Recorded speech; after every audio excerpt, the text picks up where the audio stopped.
Assalamualaikum warahmatullahi wabarakatuh. Waalaikumsalam warahmatullahi wabarakatuh. Kalian udah siap belum mengikuti pembelajaran hari ini? Sudah, Ibu. Bu.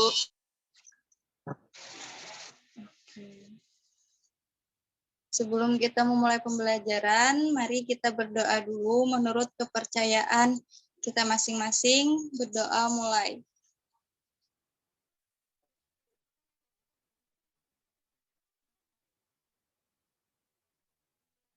Oke. Raslian bisa share screen?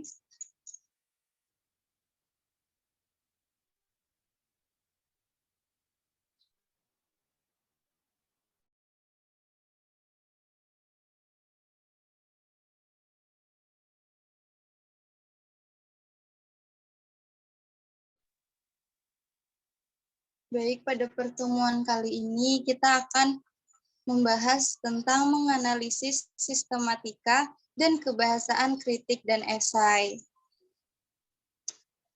Next slide.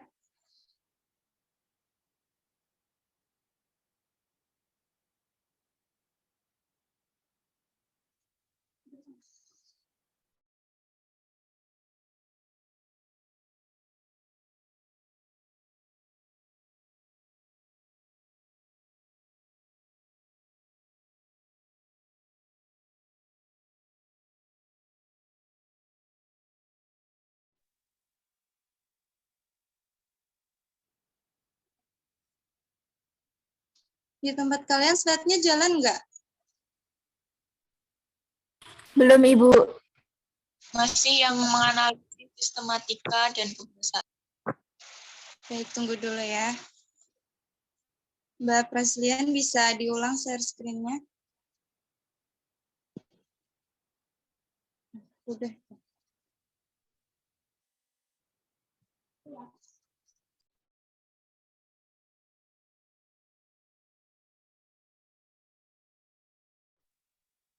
Nah, tujuan pembelajaran hari ini untuk kalian diharapkan dapat menganalisis sistematika kritik sastra dan esai dengan krisis dalam merancang kritik sastra dan esai yang kreatif, inovatif, serta dengan format yang benar. Next.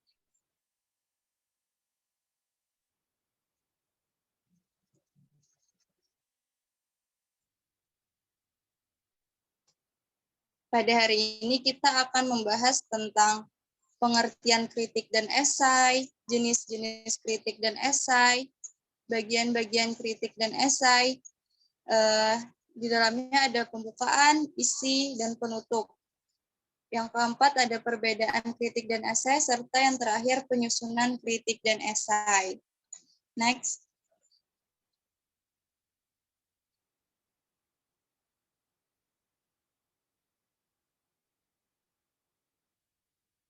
Sebelumnya kalian udah tahu belum kritik dan esai itu apa?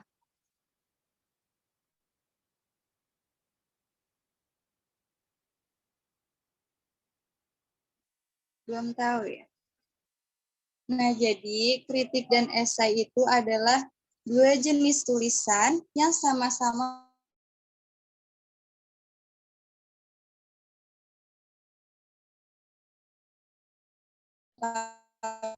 atau berdasarkan analis dan penilaian secara objektif. Next.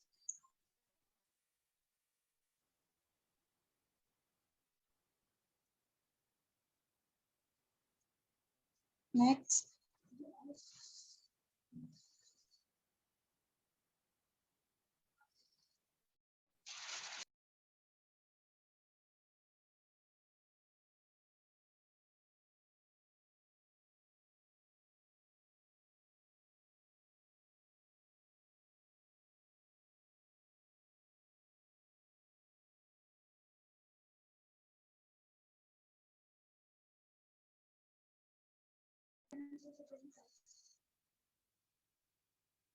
Nah, kritik dan esai itu memiliki pengertian tersendiri.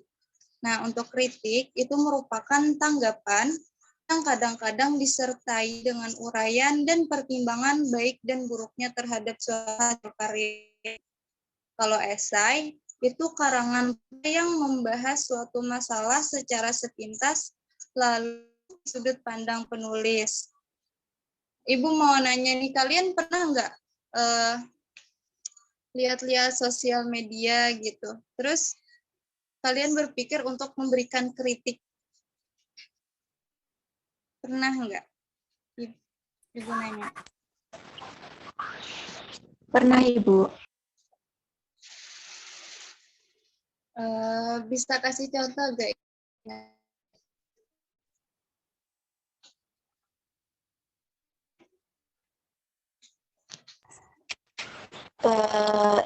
Izin menjawab, Ibu. Jadi, beberapa saat yang lalu itu saya pernah melakukan kritik terhadap suatu novel. Jadi, saya itu mengungkapkan kesan saya setelah membaca novel itu, lalu kemudian saya upload melalui media sosial gitu, Ibu. Iya, bagus.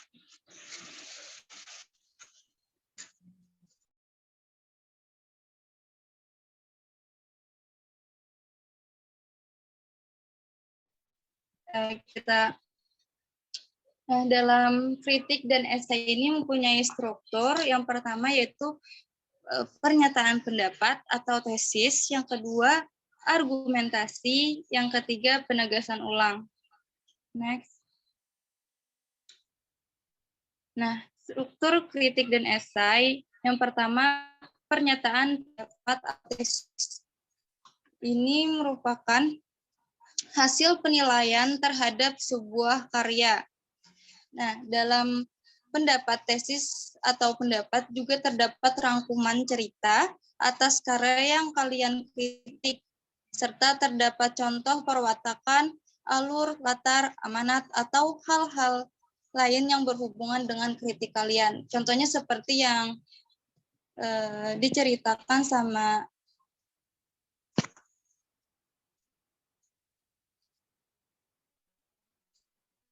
Novia tadi. Nah, untuk argumentasi ini merupakan data-data objektif dalam karya disertai alasan yang logis, berarti disertai alasan yang masuk akal. Pembahasan itu dapat dimulai dari seputar tokoh, alur, perwatakan, amanat, sistematika penulisan, dan lain-lain. Penulis dapat menggunakan teori seperti sosiologi, psikologi, feminisme, postmodernisme, postkolonial, semiotika, dan lain-lain. Teori ini digunakan sebagai landasan untuk menganalisis dan menilai.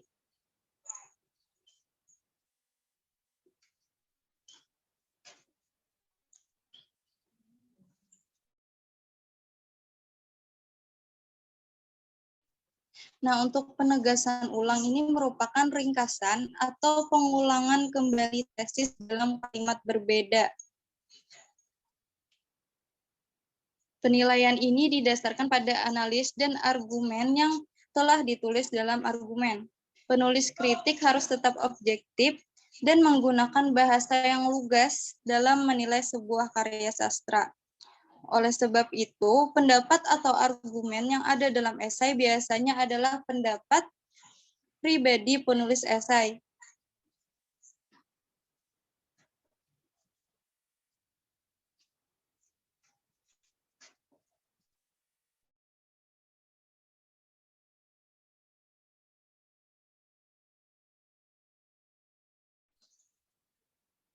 Next.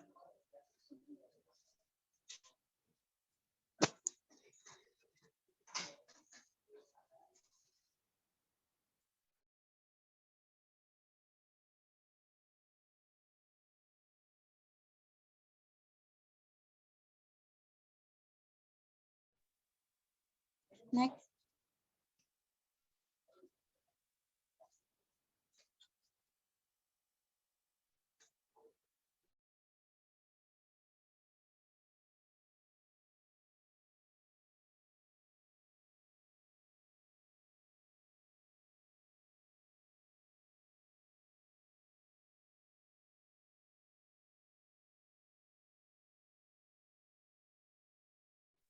Nah, ini ada contoh teks dan kritik.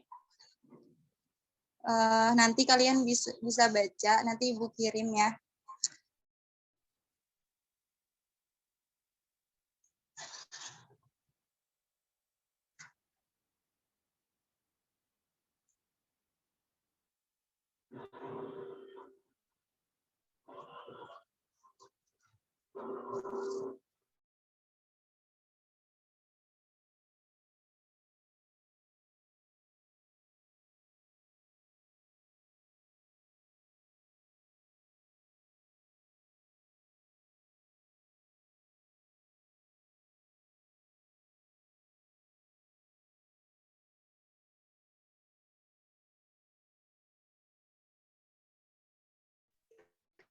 Nah, ini masuk ke materi esai. Esai itu adalah salah satu bentuk karya ilmiah.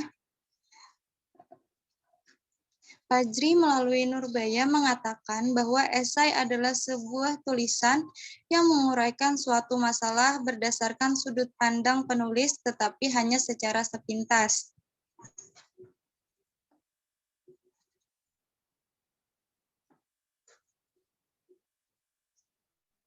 Oleh sebab itu, pendapat atau argumen pada esai biasanya adalah pendapat pribadi penulis esai yang sangat dianjurkan mengemukakan pendapat, tetapi harus tetap memiliki alasan mengapa berpendapat seperti itu.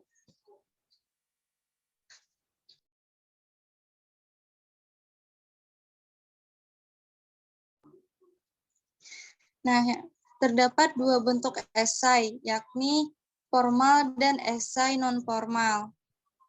Esai formal itu adalah esai yang biasa dibuat oleh pelajar, mahasiswa, ataupun peneliti karena memiliki ciri-ciri serius, logis, dan lebih panjang. Kalau untuk bentuk esai non-formal memiliki sifat jenaka, biasanya personal, serta gaya dan struktur tidak formal, lebih mudah untuk ditulis. Dalam teks esai, pendapat atau tesis yang disampaikan adalah pandangan penulis terhadap objek atau fenomena yang disorotinya. Argumen yang disajikan berupa alasan yang logis, yang subjektif. Pada bagian ini terdapat konteks, masalah, dan solusi. Penegasan ulang dalam esai dapat berupa ringkasan atau pengulangan kembali, ringkasan dari pokok masalah dan solusi yang telah disampaikan.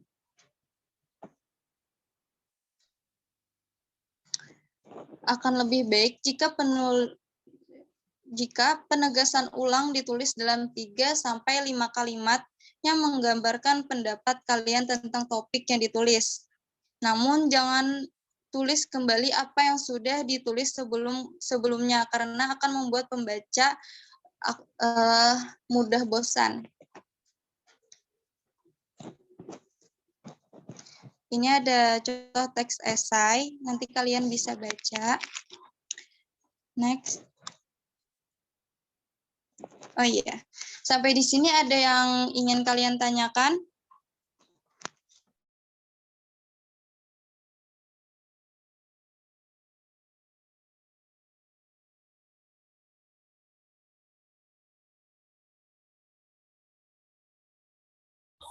Izin bertanya, Ibu. Silakan. Apakah menulis teks kritik itu ditentukan panjang pendeknya? Gitu. Terima kasih. Baik, terima kasih. Untuk panjang pendeknya sebuah tulisan, kritik tidaklah ditentukan.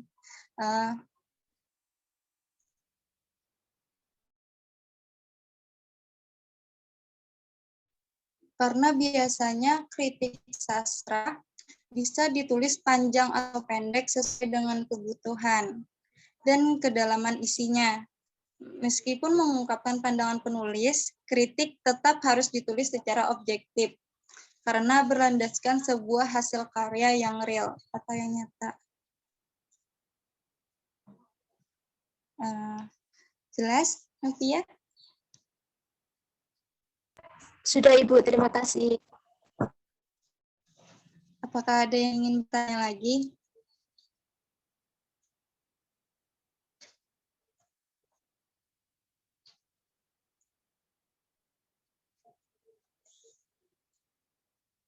Bu Novia, apakah ada mau bertanya?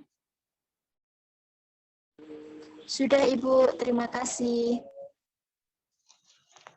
Maaf, maksudnya Mbak Devi.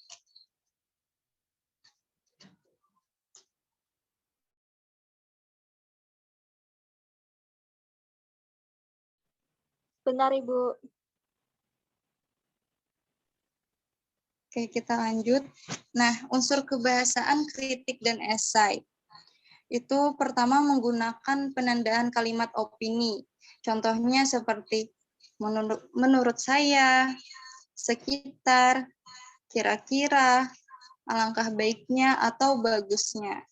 Akan, jika, seandainya, sepertinya, atau pasti. Yang kedua, menggunakan kalimat efektif. Dan yang ketiga, menggunakan kata baku. Next.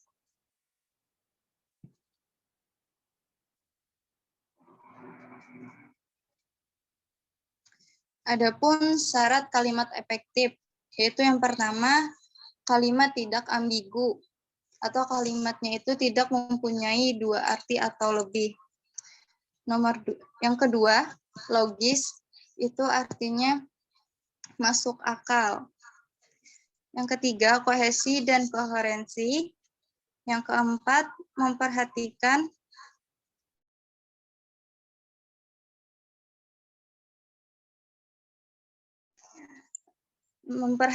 ejaan yang disempurnakan.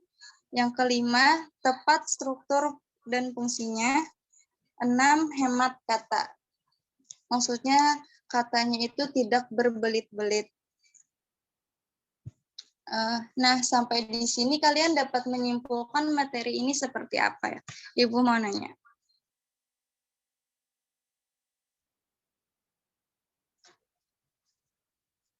Mbak Nurina bisa jelaskan kesimpulan dari materi kali ini? Baik, Ibu, sebentar. Dalam teks kritik pendapat atau tesis yang disampaikan adalah hasil penilaian terhadap sebuah karya. Argumen yang disajikan berupa data-data objektif dalam karya sastra serta alasan yang logis. Penegasan ulang dalam kritik dapat berupa ringkasan atau pengulangan kembali tesis dalam kalimat yang berbeda. Baik, bagus banget. Next.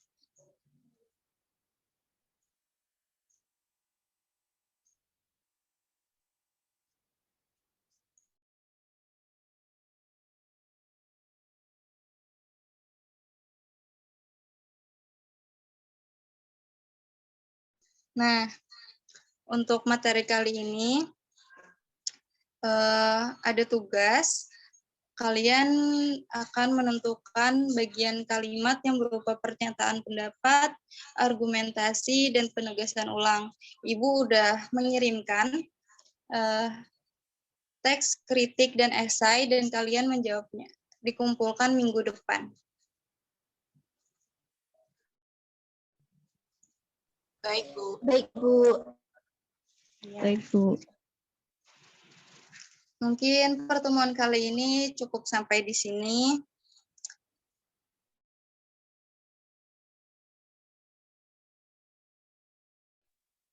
Ibu harap kalian dapat mengerjakan tugas dengan baik. Ibu akhiri. Assalamualaikum warahmatullahi wabarakatuh. Waalaikumsalam, Waalaikumsalam Warahmatullahi wabarakatuh. Ibu.